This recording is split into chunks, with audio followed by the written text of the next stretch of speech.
Hey students from around the world, this is Jerremy Alexander Newsome with Real Life Trading. I do in fact hope you had a most marvelous weekend. It's Monday with your real life stock review, and I want to look at a few stocks. This one was requested by the one, the only, Lita Roberts, ACHN, and my good friend Bob, who sent me an email. Bob, again, thanks so much for that email that you sent me, man. That was incredibly inspiring. Thank you so much. So on ACHN, I've reviewed this one, but I'm going to save it this time as well. I don't think I saved it last time. But here is a nice little pivot point at about $13.15, and here is also a very pretty gap down here at about $4 and some change, right about there. Oh, actually $6.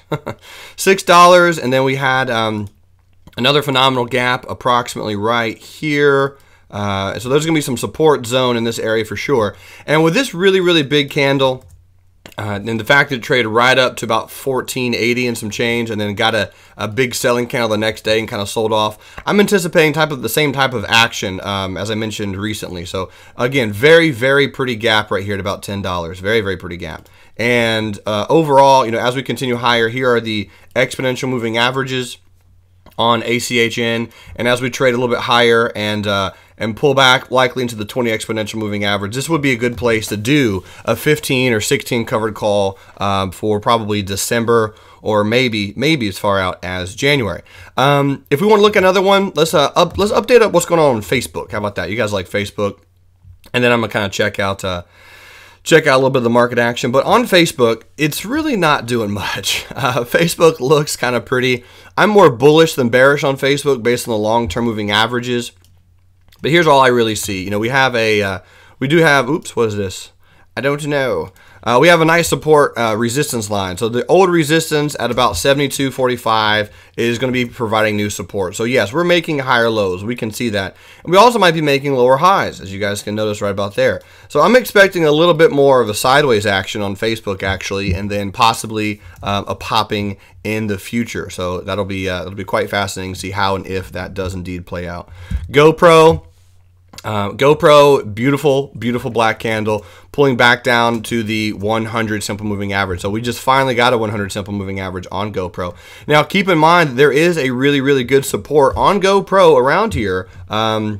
I'm interested to see how that indeed plays out, if it does play out. Mentioned this one in one of our live classes that we have a good support. If the stock comes down to this level and begins to bounce, which it very well could, keep an eye out on that, because the $64.10 range is a nice little move. The 100 is here finally, and in my opinion, there probably could be some good buying pressure at that location. So that'll be interesting to see how and if that plays out.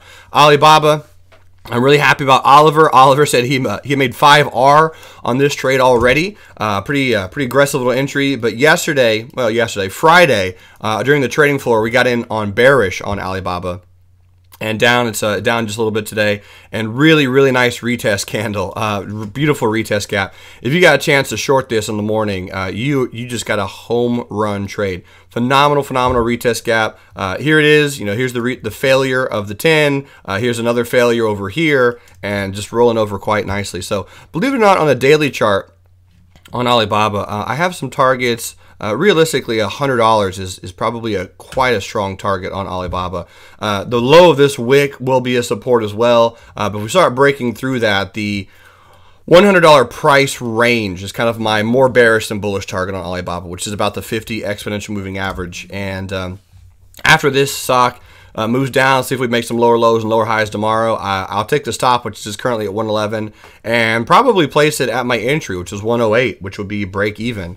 And I'll just kind of let Alibaba do its thing from there. So that'll be interesting to see how and if that plays out. And let's just do one more. Let's look at Apple.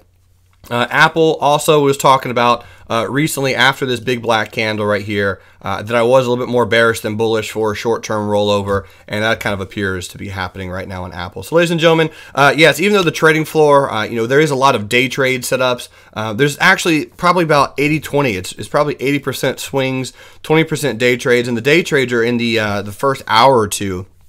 But we do look at a lot of swing trades as well, right? If the day trade's not there, we go in and we look for a lot of swing trade setups, and the day trade setups are specifically in the afternoon. And then we kind of review the morning gaps and review who's in them, why they took them, and that helps traders who do trade in the morning. But the afternoon trades, in my opinion, they have better risk to reward ratios. They're much easier to trade. They're not as quick, not as volatile. And they don't stress people out as much because you can go through the charts and kind of see what's already playing out. So Apple, this is a beautiful, beautiful rollover that we were really anticipating strongly Thursday and Friday. And I think our analysis on the trading floor right now has just been spot on perfect, which has been incredible for the last 2 or 3 weeks. So anyway, students from around the world, thanks so much for watching this real life stock review.